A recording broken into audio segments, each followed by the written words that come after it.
My girlfriend of 10 years got pregnant by my younger brother weeks before our marriage and ditched me to marry him. Now, 6 years later, something terrible has happened, and my estranged family asks a favor of me. I, 32M, have been living separated from my family for the past 6 years due to a major incident that tore our family apart. I'll try to explain the whole situation as clearly as possible. 6 years ago, I was engaged to my high school sweetheart, Rebecca, who is also 32 now. We had been together since we were 16 and were finally getting married at 26. Everything seemed perfect, and I was excited to start our life together. I met Rebecca when we were both 16 in our high school biology class. We were lab partners, and I was immediately drawn to her intelligence and sense of humor. For our first date, I saved up my allowance for weeks to take her to a nice restaurant in town.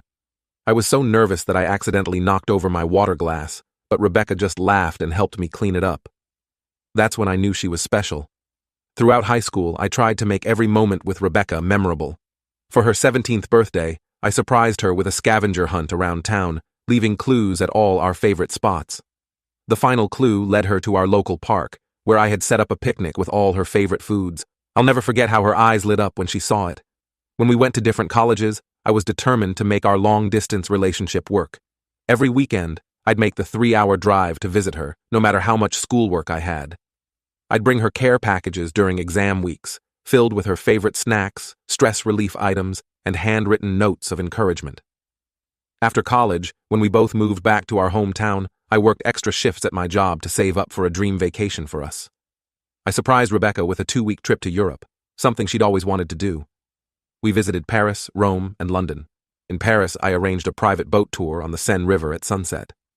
I can still picture how beautiful she looked with the Eiffel Tower glittering behind her. When Rebecca mentioned she wanted to go back to school for her master's degree, I supported her completely.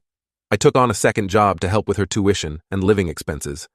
I'd stay up late with her, quizzing her for exams and proofreading her papers, even when I had to be up early for work the next day. For our 10th anniversary, I planned a recreation of our first date. I reserved the same table at the same restaurant, wore a similar outfit, and even arranged with the waiter to accidentally spill my water. Rebecca laughed so hard, saying it was perfect. After dinner, I took her to the beach, where we had our first kiss, and proposed under the stars. Looking back now, it's painful to think about all these memories. I put my heart and soul into our relationship, truly believing we were building a life together. It makes the betrayal sting even more, knowing how much I loved her and how easily she seemed to throw it all away. A few days before our wedding, Rebecca came to me with shocking news. She told me she was pregnant, but the baby wasn't mine. She had been cheating on me with my younger brother, William, for a long time. She had done the math and was certain the baby was his. I was devastated and furious. But what hurt even more was when Rebecca told me she had developed feelings for William and wanted to marry him instead of me. It felt like my whole world was crumbling around me. In my anger and pain, I went to my parents and told them everything. I expected them to be as shocked and upset as I was, but to my surprise, they seemed oddly calm about the whole situation. My parents had always treated William as their golden child, but I never expected this level of betrayal. They told me I should be happy for my brother. My mother was even excited about becoming a grandmother, completely disregarding how I might feel about the situation. I couldn't believe what I was hearing. It felt like my entire family had turned against me in an instant. The people who were supposed to love me and support me were telling me to just accept this massive betrayal and act like everything was fine. Unable to cope with the betrayal from not just Rebecca and William, but my parents as well, I made the difficult decision to leave. I packed my bags, moved to a different city, and cut off contact with all of them. That was 6 years ago. In all that time, my father called me a few times, but those conversations were always strained and uncomfortable. My mother, William, and Rebecca never reached out to me at all. I didn't even know the name of William's child, my own nephew. I tried to move on with my life as best I could. I focused on my career, made new friends, and even started dating again, though I found it hard to trust after what happened with Rebecca. Still, I was slowly building a new life for myself, away from the pain and betrayal of my past. Then a few days ago, I got a call out of the blue from my mother. I was surprised to see her name on my phone screen after all this time. When I answered, she sounded upset and told me that William had been in a terrible accident. He was now paralyzed and unable to work or take care of his family. I felt a mix of emotions hearing this news. Part of me was shocked and saddened to hear about William's accident. Despite everything that happened, he was still my brother. But another part of me couldn't help but feel angry that after 6 years of no contact, this was the reason my mother was finally reaching out to me. What she said next made me even angrier. She told me that the family needed my help. Specifically, she wanted me to come back and step in as a father figure for William's child and help Rebecca take care of the family while William recovered. I was furious. After everything that had happened, how could she possibly think this was an appropriate request? I told her absolutely not. I reminded her that Rebecca and William had betrayed me in the worst way possible, and that she and my father had chosen to support them over me. I said I had no obligation to help them now, especially after years of no contact. My mother got upset and accused me of being selfish. She said family should always come first, and that I needed to let go of the past. She tried to guilt me by saying William's child needed a father figure, and that Rebecca was struggling to manage everything on her own. I stood my ground and refused again. I told her that William and Rebecca made their choice 6 years ago, and now they had to live with the consequences. I said it wasn't my responsibility to step in and play happy families, just because things had gotten difficult for them. Before hanging up, I told my mother not to contact me again unless it was to apologize for how they had treated me 6 years ago. I said I might be willing to have a relationship with them again if they acknowledged how much they had hurt me, but I would never step in as a replacement for William or a father figure for his child. After the call ended, I felt a mix of emotions. Part of me felt guilty for turning my back on my family when they needed help, but a larger part of me felt angry and hurt all over again. The wound that had started to heal was now ripped open, and all the pain and betrayal came flooding back. I've been struggling with this decision ever since the call. On one hand, I know that William's accident is not his child's fault, and I feel bad for the kid growing up without a fully present father. On the other hand, I don't think it's fair for my family to expect me to swoop in and fix everything after they betrayed me and then ignored me for years. Some of my friends think I'm justified in my decision. They say my family made their bed and now they have to lie in it, but others think I'm being too harsh and that I should at least consider helping for the sake of the child. I'm torn about what to do. Part of me wants to maintain the life I've built for myself, free from the drama and pain of my past. But another part wonders if I'm being too stubborn and if there's a way I could help without completely sacrificing my own well-being. So, Reddit, am I correct in refusing to help my brother and his family after he stole my fiancée and got her pregnant? Edit. Wow. Thank you all for your responses and perspectives. I want to address a few common points and provide some additional context. To those asking about my dating life. Yes, I've dated since Rebecca, but I haven't had any serious long-term relationships. The betrayal definitely affected my ability to trust, and I've been working on that in therapy. Many have asked if I'm sure the child is William's. Honestly, I don't know for certain. At the time, Rebecca said she was sure based on the timing, but I never saw any proof. Either way, she chose to leave me for William, so the paternity doesn't change much for me personally. To those saying I should at least visit William in the hospital, I'm considering this. While I'm not ready to forgive him, I do want to know more about his condition and prognosis. A few comments mentioned the possibility of financial help without direct involvement. This is something I hadn't considered before and might be worth exploring. For those curious about my father's calls over the years, they were mostly surface-level conversations. He never apologized or acknowledged the hurt caused, which is why the relationship remained strained. Some asked about other family members. I have a few cousins I'm still in touch with, but they live in different states and weren't closely involved in the situation. A common sentiment is that I don't owe them anything, but helping might bring me peace. I appreciate this perspective and will give it some thought. Thank you all again for your input. This situation is complex and emotionally charged, and reading your comments has given me a lot to think about. I'll update if there are any significant developments. Update. It's been a few weeks since my last post, and a lot has happened. I wanted to give you all an update on my situation. After my initial refusal to help, my parents didn't give up. My mother called me almost every day, and even my father started reaching out more frequently. They kept pushing me to reconsider my decision, telling me how much William and his family needed my help. At first, I ignored most of their calls and messages, but after weeks of constant contact, I started to feel worn down. A small part of me was curious about William's condition, even though I was still angry about everything that had happened. Finally, after about 3 weeks of this, I decided to visit William in the hospital.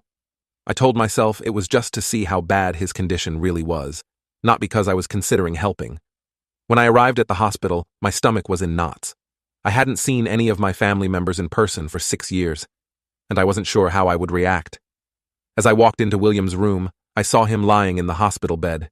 He looked pale and thin, hooked up to various machines. It was a shock to see my once active younger brother in this state. My parents were there too. They looked older than I remembered, with more gray hair and wrinkles.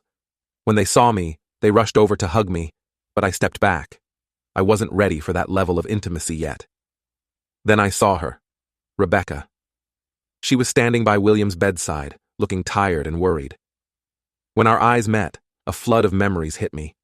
I remembered all the times I had trusted her completely, all the plans we had made for our future together.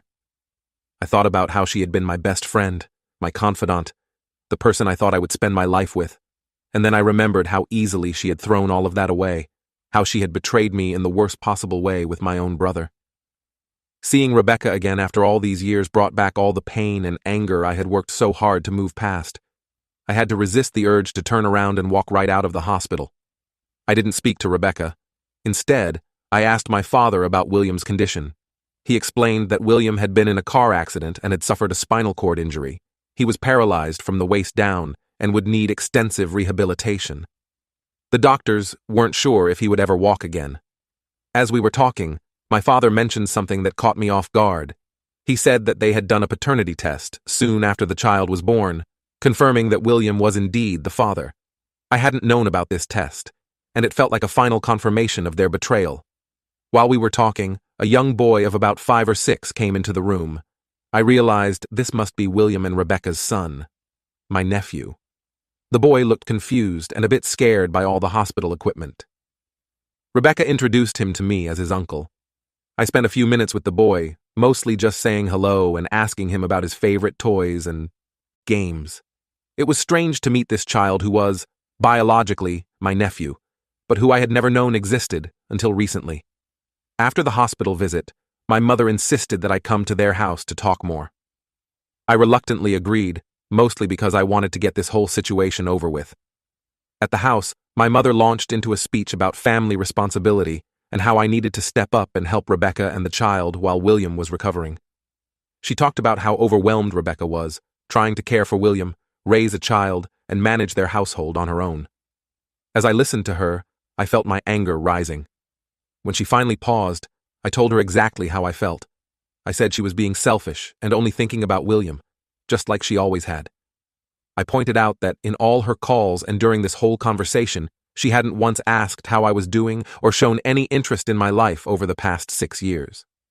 I told her that it seemed like the only reason she had reached out to me was because she needed something from me, not because she actually cared about rebuilding our relationship.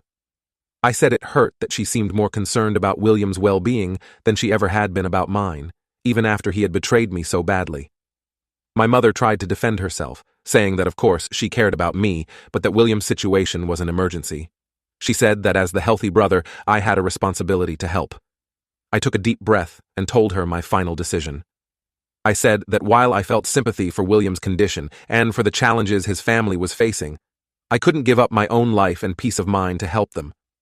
I explained that I had spent years building a new life for myself, working through the pain and betrayal they had caused me, and I wasn't willing to sacrifice all of that progress.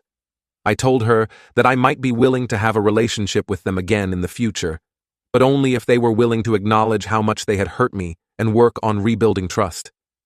I made it clear that this relationship would not involve me acting as a replacement for William or a father figure for his child. My parents were upset with my decision. They called me selfish and said I was abandoning my family when they needed me most. But I stood firm. I told them that they had made their choice 6 years ago when they supported William and Rebecca over me, and now they had to live with the consequences of that decision.